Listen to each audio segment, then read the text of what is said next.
राधे राधे। वृंदावन धाम, जहाँ के हर कण में श्री कृष्ण का नाम बसता है, जहाँ की गलियों में भक्ति बहती है और जहाँ हर भक्त प्रेम में डूब जाता है। ऐसे पावन धाम में प्रसाद का महत्व केवल भोजन तक सीमित नहीं रहता, बल्कि ये भगवान की कृपा, आशीर्वाद और प्रेम का प्रतीक बन जाता है।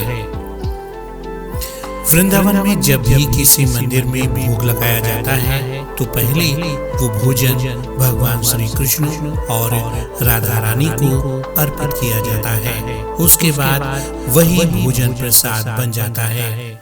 माना जाता है कि जब भोजन भगवान को अर्पित होता है तो उसमें दिव्यता और पवित्रता का संचार हो जाता है।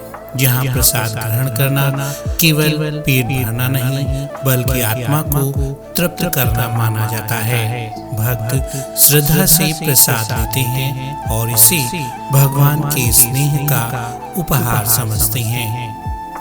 वृंदावन के मंदिरों में मिलने वाला माखन, मिश्री, पेड़ा, लड्डू, पंचामृत और खिचड़ी प्रसाद विशेष रूप से प्रसिद्ध है, क्योंकि ये वही भूमि है जहाँ कान्हा ने माखन चुराया, गोपियों संग रास रचाया और भक्तों को प्रेम का संदेश दिया।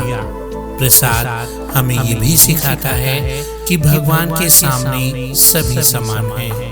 अमीर गरीब, छोटा बड़ा, जाति पाति का कोई भेद नहीं है। जब प्रसाद बांटा जाता है तो हर हाथ एक समान भाव से आगे बढ़ता है।